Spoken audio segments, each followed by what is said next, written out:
내에서 수분이 부족하다 보니까 갈변 증상이나 아니면 여러분은 이제 아시겠지만 술은 뭐 전혀 병상이 없는데 통이 느끼고 이제 그런 증상이 보여요.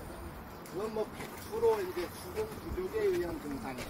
그리고 하다 보니까 물이 그러면 얼마가 필요하냐. 그러니까 이제 오늘 이제 촬영기를 갖고 있어야 돼. 근데 이제 제가 그 물을 오늘 만약에 1시간을 주고 수분을 측정을 해도 보통 이게 최대 올라가는 게 한 15.4%밖에 안 돼. 그렇게 되면 특히 이제 홍로나 조중생 중에서 나타나는 증상이 요즘 뭐냐 그러면 수침 증상이라 그래서 나무가 눈물 흘린다 그래요. 눈물 자국 나오는 거예요. 그거는 나무가 지금 고사할 상태까지 왔다라는 겁니다. 그런 시기에 만약에 물을 안 준다.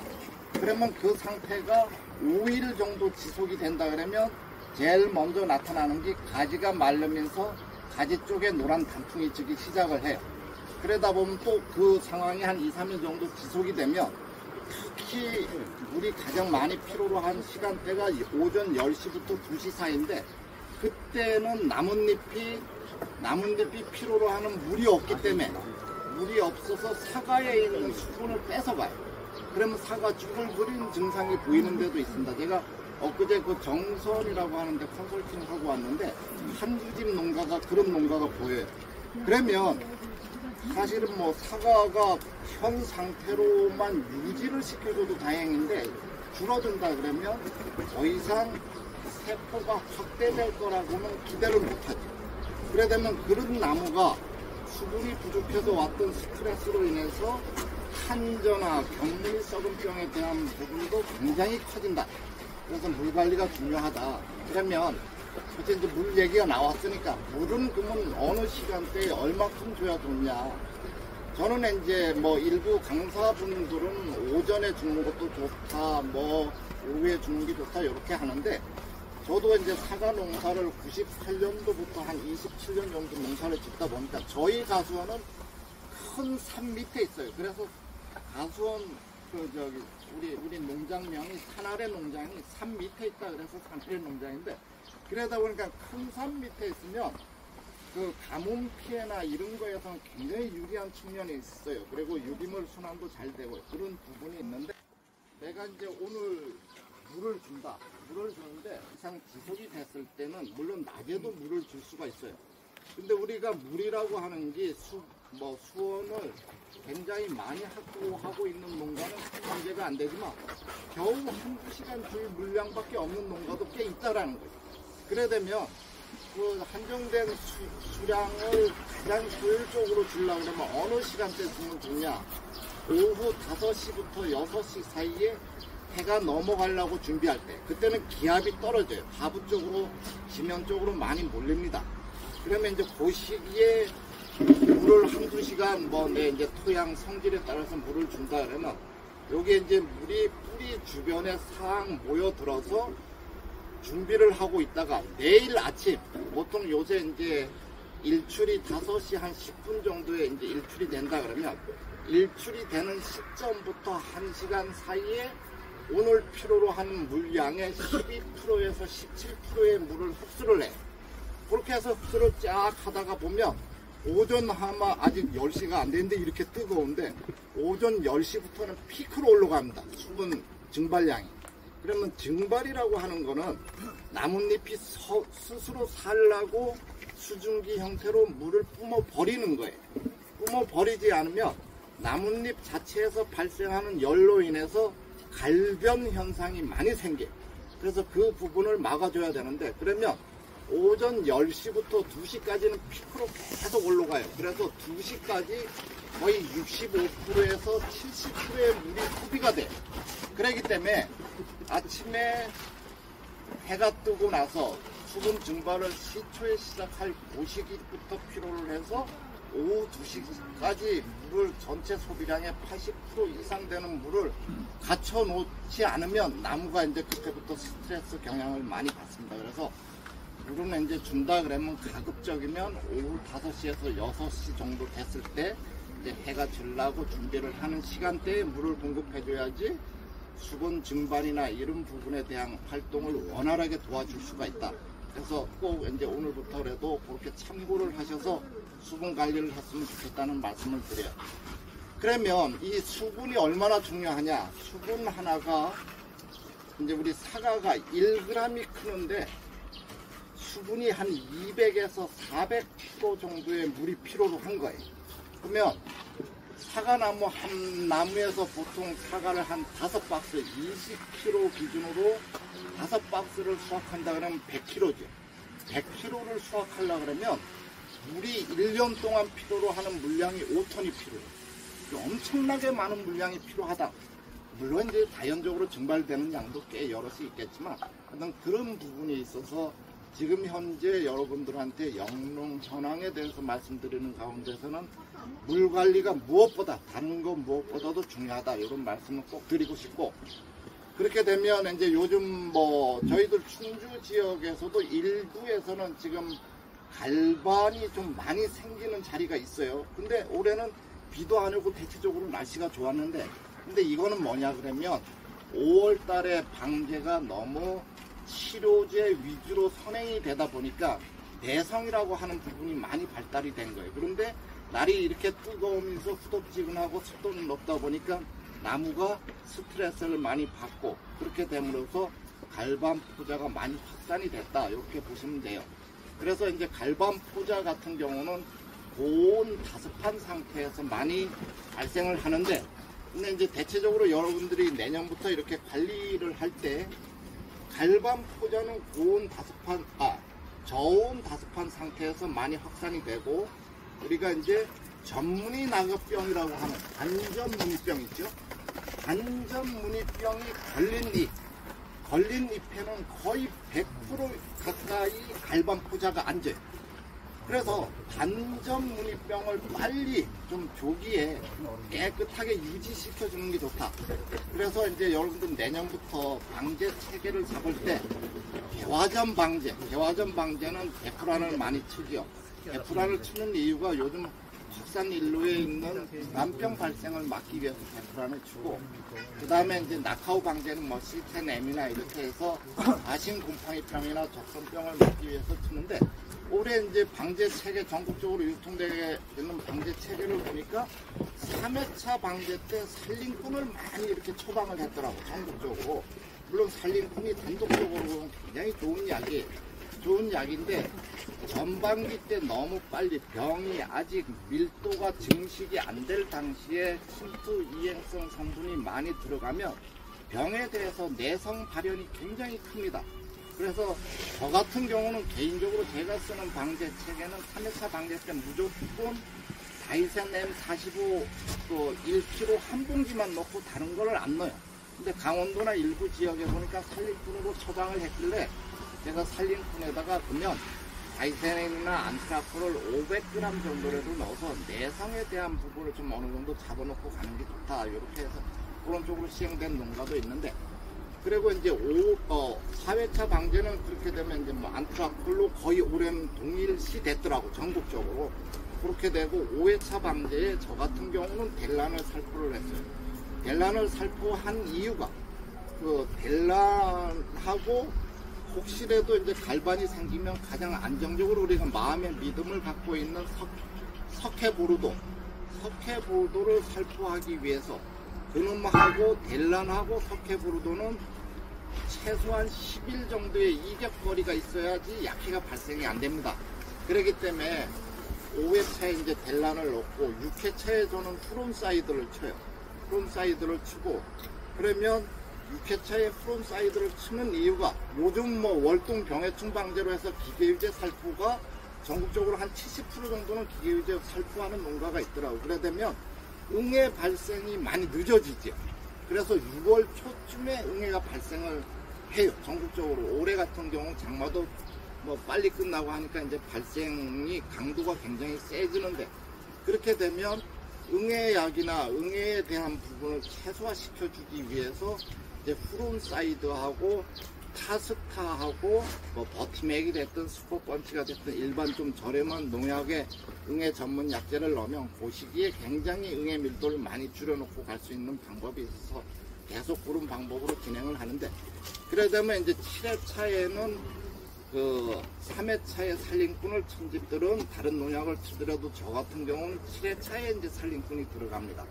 그렇게 해갖고 병의 내성을 최소로 억제를 해놓고 가는 그런 형태의 가수원 병해충 관리를 하는데, 여러분들 이제 그거는 뭐 여러분들 지역에서 많이 유통되고 있는 그런 방제 체계도로 가더라도 가급적이면 전반기 때는 좀 내성 발현을 굉장히 억제를 시켜놓고 가는 그런 방제 체계가 좋다, 이 말씀 꼭 드리고 싶고, 그렇게 되다 보니까 이제 병이라고 하는 부분은 그러면 내 밭에 병이 밀도를 최대한 억제를 시켜놓고 가는 방향이 가장 좋겠죠.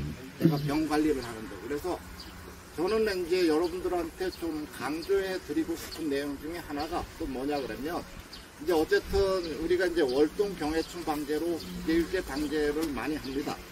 하고 나면 개화점 방제를 하기 전에 바닥에, 가수원 바닥에 민들레 꽃이 핀다 이래고 풀이 좀 어느 정도 크면 이 풀을 억제하기 위해서 제초제 살포를 하시죠. 제초제 전체적으로는 제초제 살포를 안 하지만 수간 하부에는 제초제 살포하는 농가가 많으니까, 저는 이제 이거는 경험적에서 우러나온 거고, 이거는 기술도 아니고 노하우도 아니지만 여러분들이 시행을 하시면 굉장히 병 관리 체계를 유지하는데 되게 좋습니다. 꽃이 이제 개화점 방제를 하기 전에 내 가수원에 잡초가 이렇게 좀 자랐다 그러면 요 자란 잡초를 제거를 해줘야 되잖아. 사과꽃이 피기 전에 피는 꽃을 많이 억제를 시켜줘야 우리가 수정 능력도 높아지죠. 그러기 위해서 저는 첫 번에 제초제 칠 때 바스타를 치는데, 바스 500리터 기준으로 바스타 3병을 놓고 우리 이제 보호살균제가 됐든 일반 살균제 아니면 화상병 전문 약제로 나눠준 그런 세균성 살균제 그거하고 기계유제를 4리터 정도 놓고 이제 바닥에 살포를 하는데 듬뿍 뿌려줘요. 바닥에 좀 물이 이렇게 보일 정도로 뿌려주면 초기에 그때 내 밭에서 자생하고 월동하고 있는 그 병균, 특히 갈반 포자나 탄적 포자의 비율을 최소한 50%는 줄여줍니다. 그거는 이제 그 시기가 언제냐? 한 4월 중순쯤 되겠죠? 그때쯤 우리나라 기후의 적산 온도를 계산을 하면 그 시기쯤, 충주 지역이 한 4월 17일쯤 되는데, 그 시기쯤 병원균이 토양 내에서 월동을 하고 있다 깨어나서 기지개를 필 시기에, 우리가 여름에 지금 이래 더울 때 점심 먹고 낮잠 한숨 자고 1시간은 자야 되는데 30분밖에 안 자면 좀 일어나기 싫고 그렇지 어리벙벙 하잖아. 그럴 시기라고 생각을 하시면 돼요. 그래서 그때 그러면 왜 바스타를 3병만 넣나? 정량으로는 5병이나 6병을 넣어야 되는데 3병만 넣고 듬뿍 주면 풀이 죽는 듯 마는 듯 하면서 굉장히 오랫동안 가요. 그러면 다음 기작으로 나타날 잡초의 자람새를 늦춰주는 게 그 방법이에요. 그러면 1년에 제초제 작업만 하는 것도 최소한 1년에 한 번 정도는 줄여줄 수 있다. 그런데 그 시기에 병균 밀도를 조사를 해보니까 50% 이상이 사멸돼.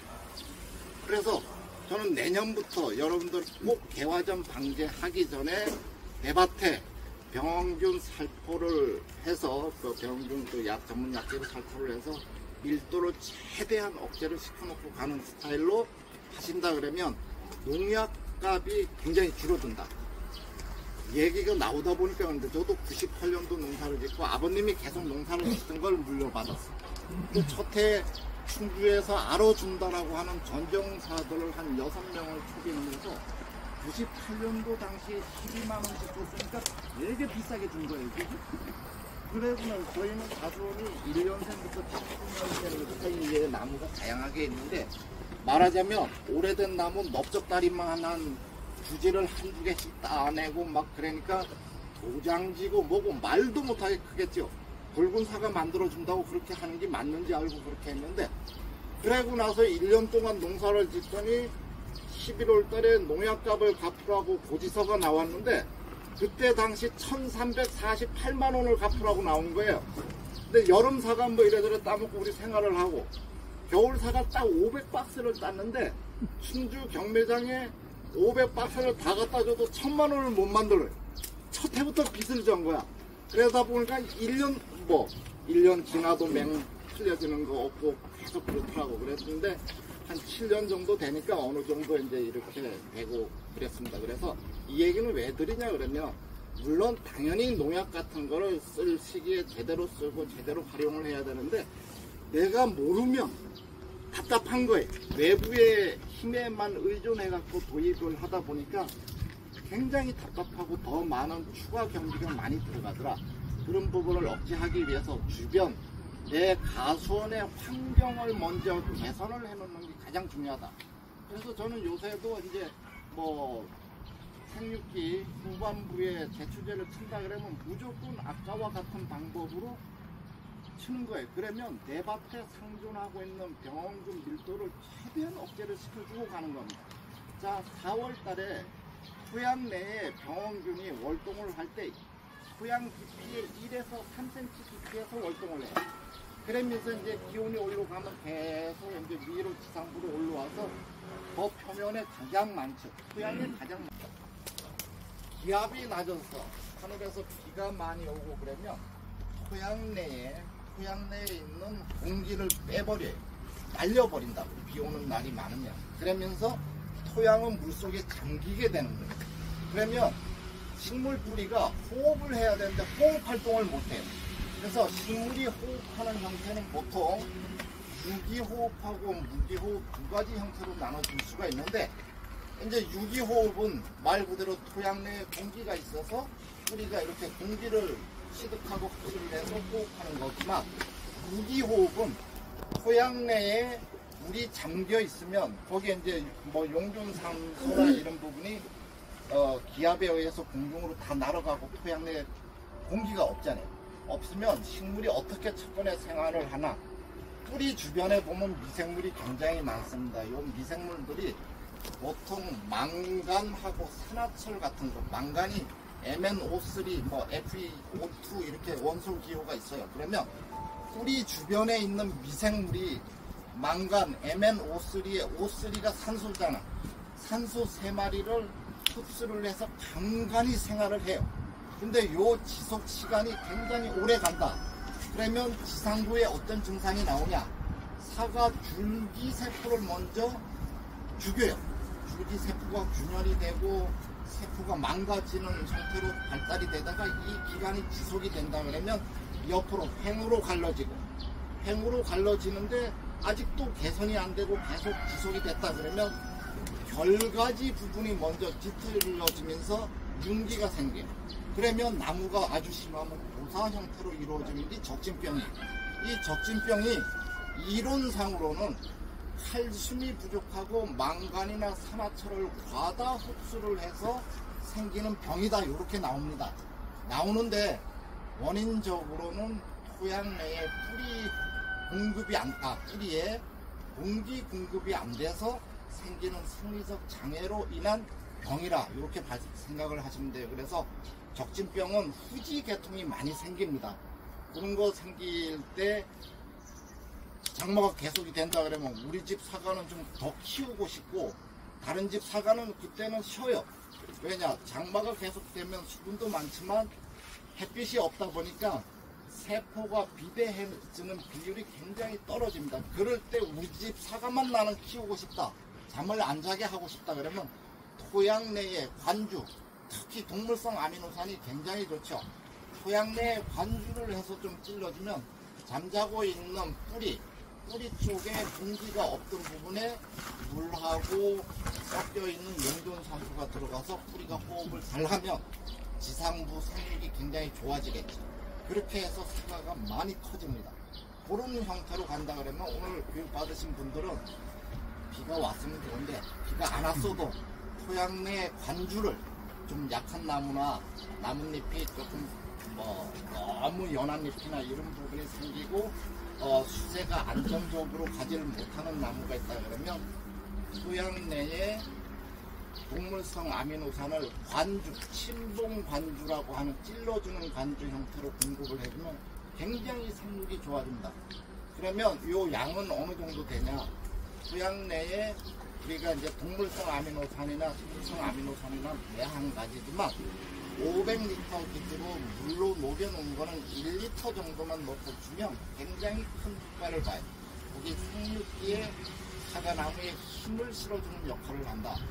자, 그리고 아미노산이라고 했죠. 근데 아미노산이라고 하는 건 뿌리에서 해당 작용을 다 거치고 나서 바로 흡수를 해서 먹는 굉장히 좋은 영양제. 우리가 요소비료를 뿌려주면 질산태 질소나 암모니아태 질소 형태로 바뀌고 나서 그 다음에 아미노산 형태로 변환이 되면 그거를 흡수하는데, 이거는 아미노산은 주면 바로 식물이 흡수를 할 수 있어서 소량을 공급을 해줘도 굉장히 좋은 효과를 볼 수 있다. 그렇게 하면 다른 집은 사과가 안 클 시기에 우리 집 사과는 키울 수 있다. 그게 햇볕이 이렇게 뜨겁고 32도 이상 지속이 되면 사실 사과도 안 커요. 지금 그냥 버티는 자체도 힘든데 사과 키울 수가 없겠죠. 그렇게 하는데 투량의 침봉 관주를 좀 해주면 식물 생육에 있어서 굉장히 좋은 부분이 있으니까 여러분들 시간이 되실 때 좀 활용을 해 주셨으면 좋겠다, 이 말씀을 좀 드리겠습니다. 자, 뭐 막 이 준비된 자료가 없이 그냥 나오는 걸로 하니까 여러분들 좀 궁금한 거 있으면 질문하시면 제가 거기에 답변을 해드리는 방향으로 하면 어떻겠습니까?